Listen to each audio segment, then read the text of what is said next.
Okay, I want to get into some really juicy stuff, and I don't think a lot of people or gurus or whatever they call themselves, even teachers, don't explain how they make the products that they make so well.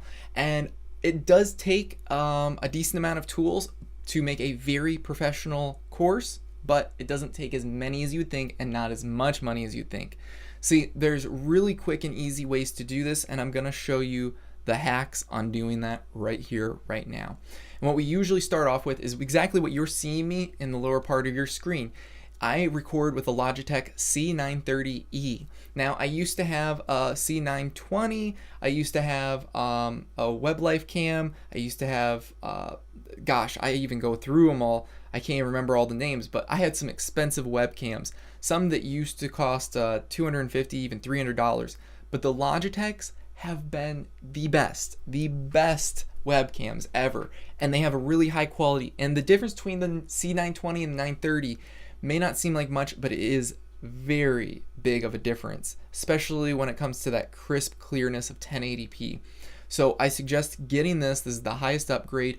I'm going to give you links, and those links will always stay updated with the latest technology that I use. So if it may not be the same exactly inside this video, but if you use the links that I'm giving you inside the homework, then you're actually going to have always the most updated software and stuff and hardware that I have as well. So my suggestion is getting this. And when I paid for it, used to be about $99 on eBay. You can get them used for about $75 all the way down to about $50 sometimes. So it just depends, but the main idea to keep in mind is that you have to have a good quality webcam. That's the very foundation. That's why I start with this. Then the next thing is that if you're going to increase your sound quality, if you record through this webcam, I don't, it would probably be what I consider a 6.5 to maybe a 7 out of 10. It's good, but it's not great. And that's what you need to focus on. And in order to do that, I have a Rode PSA-1 swivel mount, and I'll kind of show you my room setup real quick here, and I'll flip kind of the webcam around and let you see all that I have. But the main thing is, the reason we have this swivel mic is if you just got a USB microphone, the one I'm about to introduce to you, and put it on your desk with the normal mount it came with, any of those, if you maybe you heard that, but it's drastically reduced. I was pounding on my desk there and just kind of knocking on it, and all of those vibrations, all of those things are cut off a big amount. But if I had that microphone stand on my desk and it was right here with me and I knocked, you would hear that and it would sound like brrr. It just isn't something that you want as a reverberation inside people's ears as they're listening to a course or you talk about something. So be very wary about just going and getting the mic and not getting this PSA arm. The other thing that you'll need to add is a pop filter. At the end of the day, the pop filter is so inexpensive, and what it helps with is the P's and the S's. No matter what language you speak, I think that's a big idea of having a pop filter that doesn't give you that odd high-pitched sounds. There's sometimes, if you don't have a pop filter, you'll see in some of your recordings there'll just be this big sharp spike. What is that? Those are those S's and those P's. But the pop filter helps clear that out so it's not as prevalent.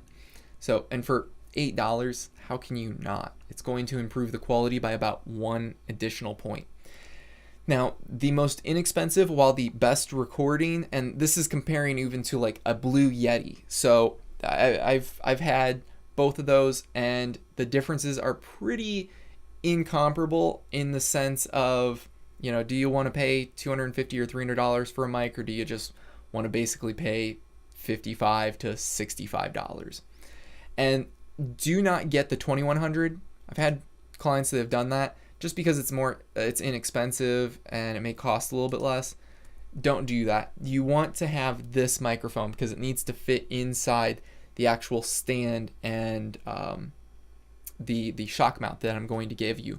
The 2500 is the best USB microphone by far, and setting it up's easy so that you don't have to have a midway box in order to connect your auxiliary cables or coaxial cables.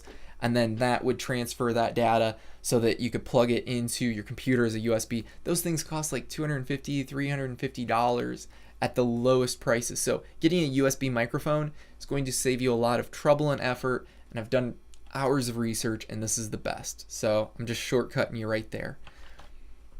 The next thing that you're going to want to get is a shock mount for this, because you can't just stick the PSA Rode arm, the swivel arm, into your microphone. You have to actually connect it together and then put it on another stabilizer, and the shock mount allows you to move around with this. And I don't even know, maybe you can hear this, maybe you can't.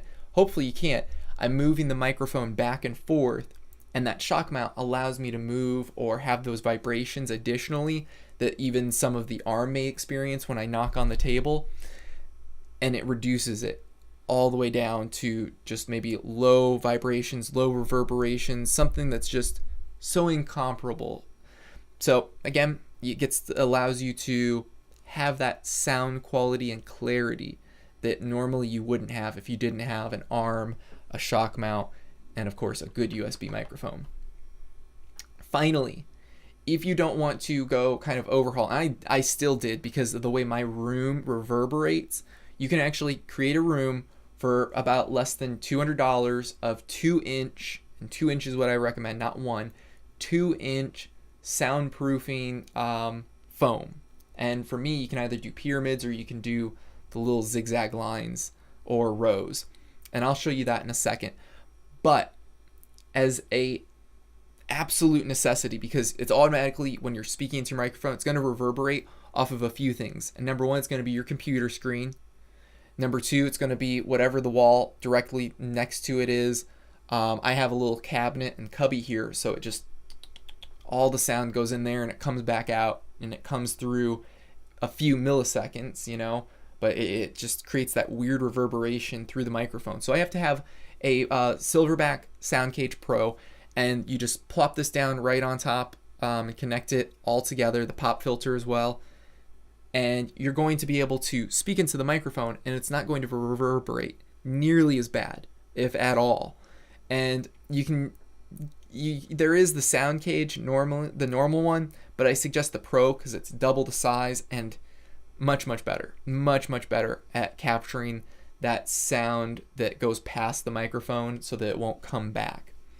Now, with that, the other final thing that I'm going to recommend is an A male to B male USB cable, 16 feet. The reason being is, even if the default one that comes with it, I think it's 4 or 6 feet, fits your computer, if it so happens that it doesn't, you're going to be waiting about a week or 2 weeks, or you're going to have to go down to Best Buy, and instead of paying $6, you're going to end up paying about $30, if not 40 sometimes. They're just crazy. So just order this inside for $6. It's just a little insurance that you can stretch it all around. And even when I have guests that come in and to my office, and so, you know, they speak, and I have a little setup over there. I have a 16-foot cable, drags around here, and there's a little microphone over there, so we can just speak like this. And that's how I do my podcasts. So that's something that I recommend. It's very inexpensive. That way you're not second guessing or wasting time. The final thing is a UG M1000L, and it's also going to come with this, by the way, so you don't have to go buy another one of these. It'll come with this. At least on Amazon it will. And it's a great drawing pad. It's how I use what I call Leonardo.